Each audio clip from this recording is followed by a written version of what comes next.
पेड़ के नीचे जाकर उस चिड़िया को मार देता है और उसका खून लेकर तांत्रिक के पास जाता है।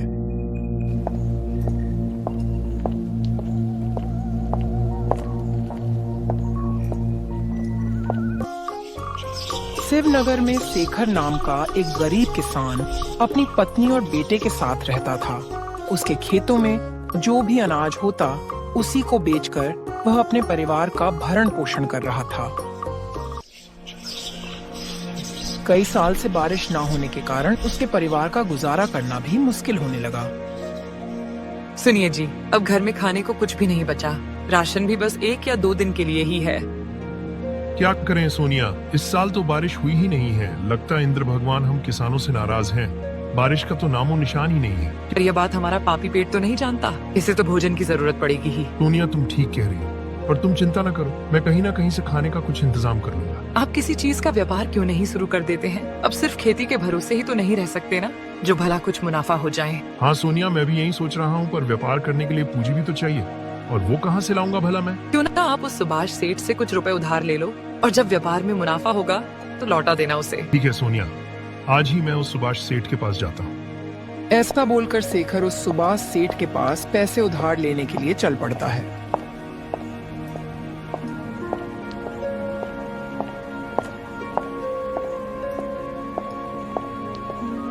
आओ आओ शेखर, बोलो कैसे आना हुआ? जी, मुझे पैसों की जरूरत है। क्या आप मुझे 500 रुपए उधार देंगे? हाँ हाँ, क्यों नहीं शेखर, जरूर देंगे। हमारा तो धंधा ही यही है। बस तुम 10% के हिसाब से हर महीने ब्याज देते रहना। आपका बहुत बहुत धन्यवाद सेठ जी, आप बहुत ही दयालु हैं। दयालु तो मैं हूँ शेखर, पर ब्याज लेते समय मुझे जरा भी दया नहीं आता, इसलिए समय पर ब्याज मिलते रहना चाहिए। ठीक है सेठ जी, आपको समय से ब्याज मिल जाया करेगा। अच्छा, अब मैं चलता हूँ सेठ जी। इसके बाद वे शेखर को 500 रुपया उधार देता है। फिर पैसे लेकर शेखर घर की तरफ चल पड़ता है।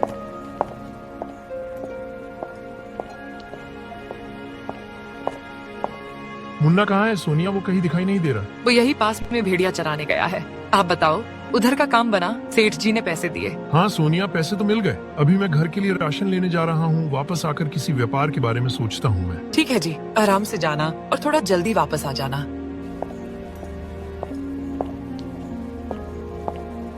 ऐसा बोलकर शेखर अपने घर का राशन लाने के लिए चला जाता है। वहीं दूसरी तरफ राजा के दरबार में एक आदमी राजा के पास आता है और कहता है, अनर्थ हो गया महाराज। हमारे गांव के जंगल में एक जंगली कुत्ता आ गया, और वो शेर से भी बड़ा है। गांव की तरफ कभी भी आ सकता है। कृपया आप हमारी रक्षा करें महाराज, रक्षा करें। मंत्री जी, जल्द से जल्द कुत्ता को पकड़ने का इंतजाम किया जाए। किसी भी मासूम की जान नहीं जानी चाहिए। ठीक है महाराज, आप निश्चिंत रहे, हम जल्द से जल्द उस कुत्ता को पकड़ लेंगे। ऐसा बोलकर मंत्री अपने साथ कुछ सैनिकों को लेता है और उस कुत्ता को पकड़ने के लिए जाने लगता है।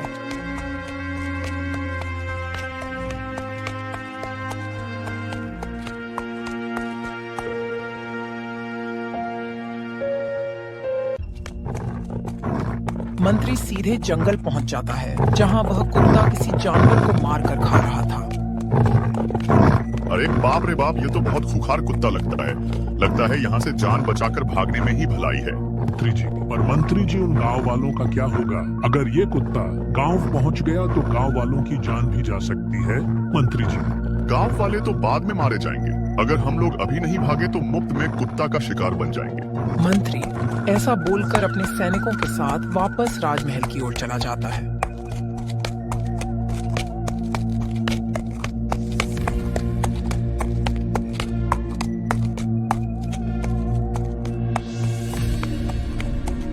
महाराज, वो कुत्ता तो बहुत ही खूंखार है।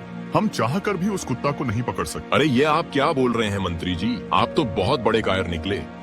प्रजा की रक्षा करना ही हमारा कर्तव्य है, भले ही उसमें हमारी जान ही क्यों न चली जाए। और आप उन्हें संकट में छोड़कर चले आए। यहाँ तुमसे अच्छा तो मैं किसी जानवर को मंत्री बना दूं। मुझे माफ कर दें महाराज, मैं उस कुत्ते को देखकर डर गया। पर आप चिंता ना करें, वो कुत्ता इस वक्त जंगल में है, इसलिए वो आज गांव की तरफ नहीं आ सकता। ठीक है मंत्री जी, आप अभी जाकर बड़े से पिंजरे का प्रबंध कीजिए। कल सुबह होते ही हम खुद उस कुत्ता को पकड़ने जाएंगे। जैसे आपकी आज्ञा महाराज, मैं अभी पिंजरे का प्रबंध करता हूँ। ऐसा बोलकर मंत्री वहां से चला तो जाता है, पर राजा की बातें उस मंत्री के दिल में चुभ जाती हैं और वह उस राजा से बदला लेने के बारे में सोचने लगता है। इस मूर्ख राजा ने कायर कहा मुझे। ठीक है, अब मैं उसे दिखाता हूँ इस कायर की बहादुरी। ऐसा सोचकर मंत्री राजा से बदला लेने के लिए एक तांत्रिक के पास चला जाता है।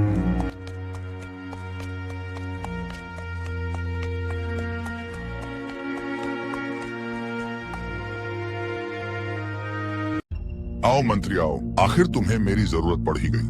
बताओ क्यों आए हो यहाँ?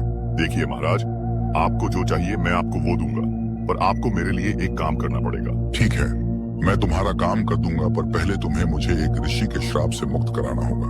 तभी मैं इस गुफा से बाहर निकल पाऊंगा और तभी मेरा जादू काम करेगा। ठीक है, बताओ तुम्हें उस श्राप से मुक्त करने के लिए मुझे क्या करना पड़ेगा, बताओ। इस गुफा के बाहर तुम्हें एक बड़ा पीपल का पेड़ मिलेगा। उसके नीचे एक जादुई चिड़िया रहती है। उस चिड़िया को मारकर उसका खून लाना होगा और उस खून को मेरे ऊपर गिराना होगा, तभी मैं उस श्राप से मुक्त हो पाऊंगा। तांत्रिक के ऐसा बोलते ही मंत्री गुफा से चिड़िया के तालाश में जाता है।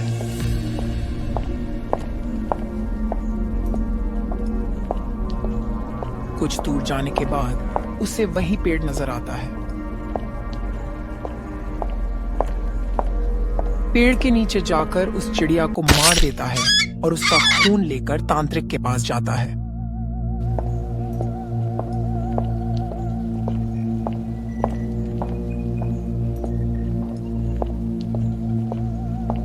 ये लो तांत्रिक, मैं खून ले आया हूँ।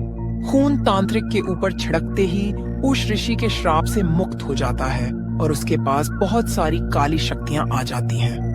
अब मैं आजाद हो गया। बोलो मंत्री, मुझे क्या करना है? उसके बाद मंत्री अपने साजिश के अनुसार तांत्रिक को सारी बातें बता देता है। बस इतनी सी बात, तुम्हारा काम हो जाएगा। तुम किसी तरह उस राजा को यहाँ ले आओ। ठीक है तांत्रिक बाबा, मैं उसे किसी भी हालत में ले आऊंगा। अगले दिन राजा का सैनिक एक बड़ा सा पिंजड़ा लेकर राजा के साथ जंगल की तरफ जाने लगते हैं।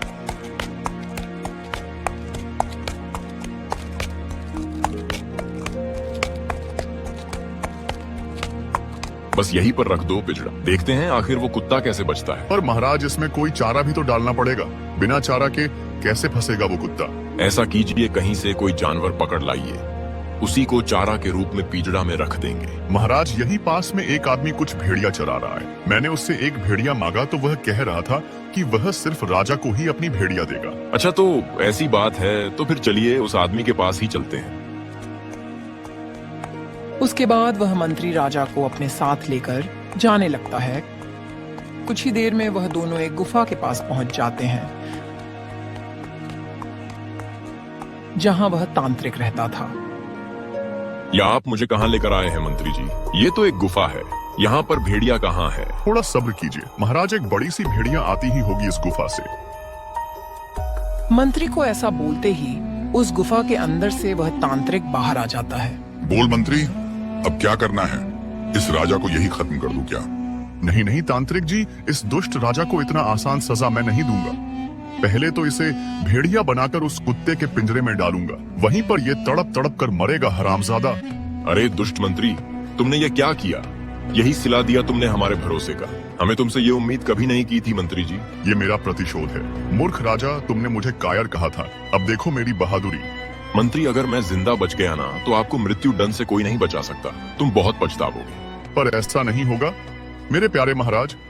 तांत्रिक जी, आप जल्दी से इस राजा को एक भेड़िया बना दो। मंत्री के ऐसा बोलते ही वह तांत्रिक अपने शक्ति से उस राजा को एक भेड़िया बना देता है, पर भेड़िया बनते ही राजा वहां से भाग जाता है। उसके बाद मंत्री भी राजा को पकड़ने के लिए उसके पीछे जाने लगता है।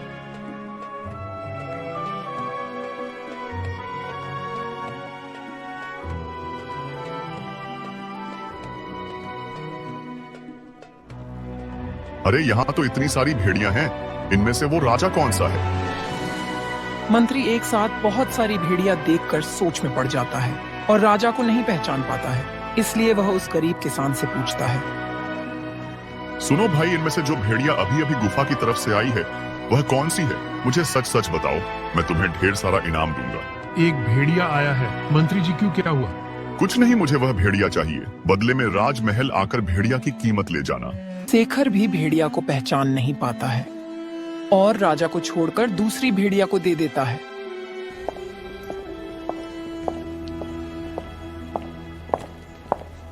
चलो अब बच गया मैं। इस मंत्री को तो मैं बाद में देख लूंगा। उसके बाद मंत्री उस भेड़िया को लेकर उस पिंजरे के पास पहुंच जाता है जहां वो लोग उस खूंखार कुत्ता को पकड़ने वाले थे। सिपाहियों, इस भेड़िया को उस पिंजरे में डाल दो। महाराज के आने से पहले हमें उस कुत्ता को पकड़ना है। पर महाराज तो आपके साथ गए थे ना मंत्री जी, फिर वह कहाँ रुक गए? महाराज कुछ जरूरी काम से एक दूसरे राज्य में गए हैं। तुम अपना काम करो महाराज, थोड़ी देर में आ जाएंगे। ऐसा बोलकर सभी लोग दूर से ही उस कुत्ता का इंतजार करने लगते हैं। कुछ देर बाद ही वहां कुत्ता आ जाता है और पिंजरे में फंस जाता है। फिर वह कुत्ता उस भेड़िया को अपना शिकार बना लेता है, जिससे मंत्री जी बहुत ही ज्यादा खुश होते हैं। चलो अच्छा हुआ, राजा तो गया, अब मुझे इस राज्य का राजा बनने से कोई नहीं रोक सकता। सैनिकों, अब उस कुत्ते के पिंजरे समेत राजमहल ले चलो। उसके बाद मंत्री उस कुत्ते को पिंजरे के साथ पकड़कर राजमहल ले जाता है। दूसरी तरफ शेखर उस राजा को अपने भेड़िया के साथ अपने घर ले जाता है। सुनो भले इंसान, क्या तुम मेरी मदद करोगे? अरे ये आवाज कहाँ से आ रही है? यहाँ तो सिर्फ मैं ही हूँ। अरे मैं इधर हूँ भाई, तुम्हारी भेड़िया के साथ। हाँ हाँ भाई, मैं सच में बोल सकता हूँ। तुम कोई सपना नहीं देख रहे हो। मैं इस राज्य का राजा हूँ। उसके बाद भेड़िया के रूप में वह राजा शेखर को अपनी सारी बातें बता देता है। फिर शेखर कहता है, पर महाराज मैं आपको फिर से ठीक कैसे करूंगा? मुझे तो कोई जादू नहीं आता। तुम मुझे एक ऋषि मुनि के पास ले चलो, मैं तुम्हें उस ऋषि तक ले जाने का रास्ता दिखाता हूँ। बस तुम मेरी रक्षा करना। महाराज हम कल सुबह होते ही उस ऋषि के पास चले जाएंगे। उसके बाद शेखर उस राजा को अपने साथ अपने कमरे में ले जाता है और अपनी पत्नी को सारी बातें बता देता है। आइए महाराज, इस गरीब की कुटिया में आपका स्वागत है। यह लीजिए इस गरीब का साधारण सा भोजन। आप लोगों का बहुत बहुत धन्यवाद। अगर आप न होते तो आज मेरे नसीब में ये भोजन भी नहीं होता। आप चिंता न करें महाराज, सुबह होते ही सब कुछ ठीक हो जाएगा। अगले ही दिन शेखर राजा को ऋषि के पास ले जाता है।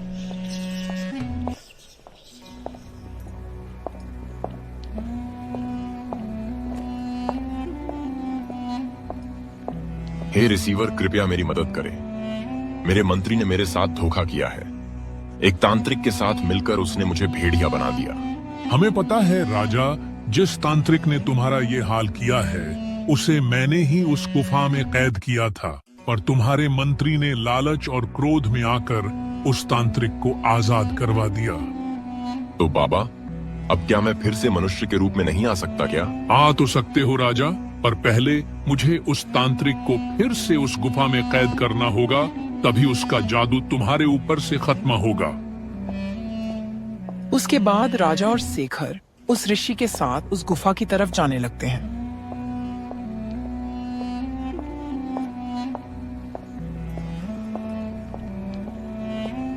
अरे पागल राजा, तुम्हें यही साधु मिला था? किसी और को पकड़ कर लाया होता या अकेले ही आ जाता, मैं वैसे ही ठीक कर देता तुम्हें। ठीक तो कर देता, पर तुम्हें कैद करना अति आवश्यक है तांत्रिक, नहीं तो तू बाहर आकर पूरे राज्य में आतंक फैला देगा तू। ऐसा बोलकर वह ऋषि उस तांत्रिक को अपनी शक्तियों से फिर से उसी गुफा में कैद कर देता है। तांत्रिक के कैद होते ही वह भेड़िया फिर से राजा बन जाता है। आपका बहुत बहुत धन्यवाद बाबा, आपका ये एहसान मैं जिंदगी भर नहीं भूलूंगा। मेरा नहीं राजा, इस गरीब का धन्यवाद करो जिसने आपको मेरे पास लाया, और हो सके तो इनका उद्धार कीजिए महाराज। ऐसा बोलकर राजा गुस्से में राजमहल की ओर चल पड़ता है।